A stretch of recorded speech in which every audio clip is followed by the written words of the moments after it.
Alors, nous allons poursuivre avec Jérémy Gignot-Katz, qui est avocat depuis 14 ans en droit du travail et en droit des affaires.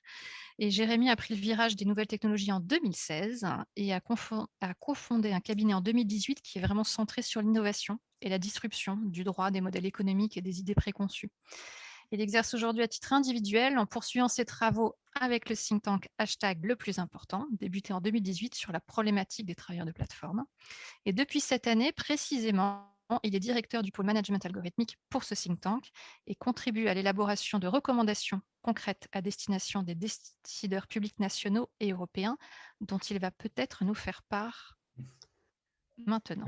Merci beaucoup, Clémentine.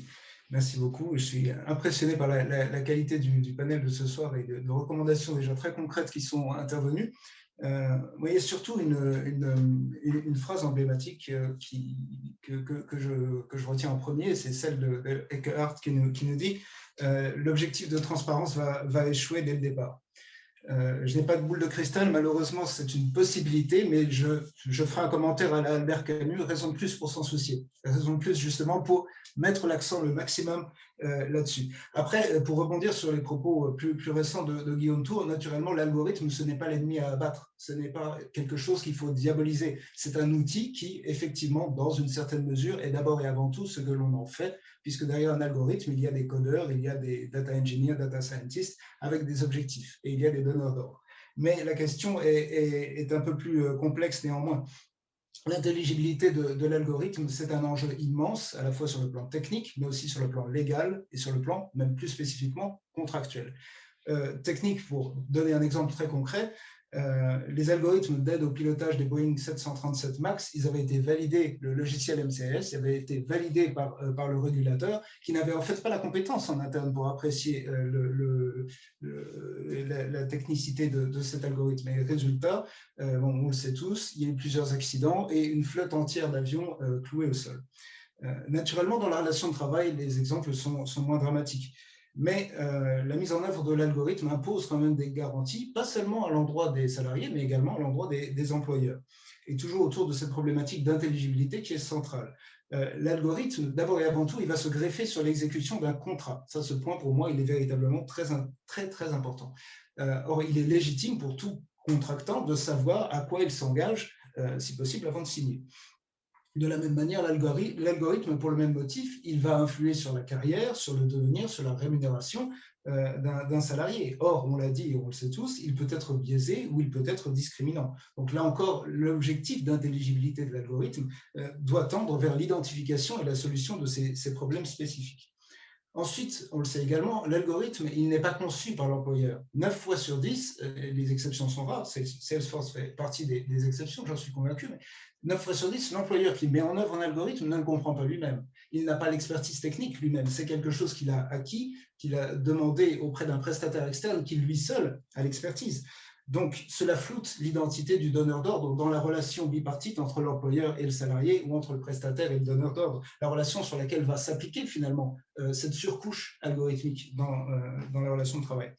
Le phénomène est d'autant plus accentué lorsque le pouvoir de direction est peu à peu remplacé par de l'incitation, le nudge, comme on le sait tous avec par exemple les algorithmes mis en œuvre par les plateformes de transport de personnes.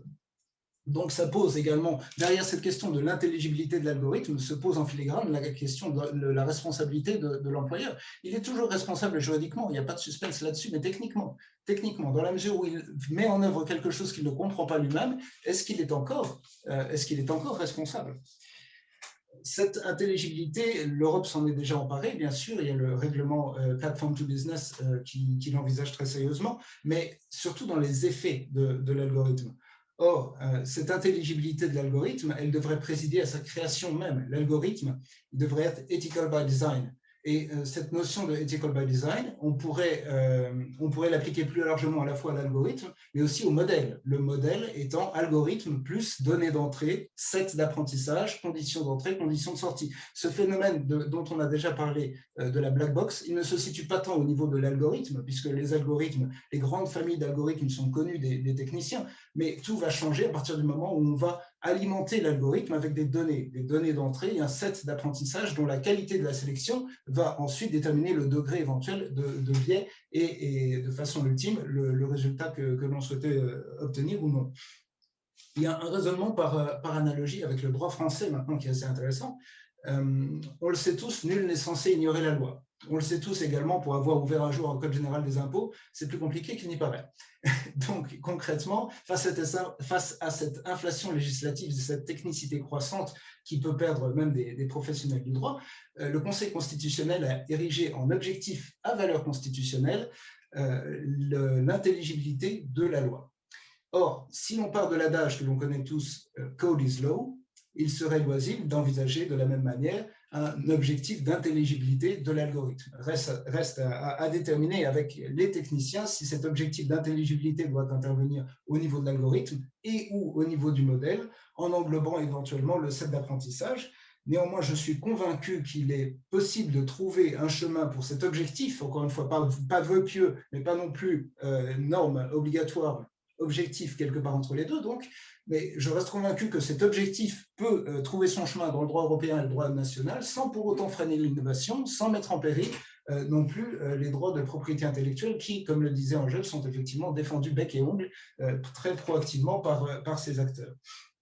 Concrètement, cet objectif d'intelligibilité du code, de l'algorithme, il pourrait également se traduire au-delà du grand principe qui serait fixé par un accès à l'algorithme et ou au modèle par des auditeurs externes qui, je le dirai dans la deuxième partie, pourraient par exemple être missionnés par les représentants du personnel. Cela pourrait également prendre la forme de la communication par l'employeur ou le donneur d'ordre d'un document exhaustif, opposable, qui avertit l'employeur, voilà, un algorithme va se greffer sur notre relation contractuelle, voici les données schématiquement dont il va s'alimenter, voici les critères selon lesquels il va s'appliquer à notre relation contractuelle, et voici les éléments de notre contrat, de votre devenir qui vont être impactés, votre rémunération, vos arrêts de travail, votre temps de travail, etc. Donc c'est une autre forme d'application concrète de ce principe d'intelligibilité. Pour conclure sur ce sujet, je l'ai dit en introduction, oui, le défi, comme le disait Eckhart, le défi techniquement, il est immense, mais raison de plus pour mettre les bouchées doubles et tendre à l'infini vers l'atteinte de cet objectif, même si on n'y arrive jamais. Voilà.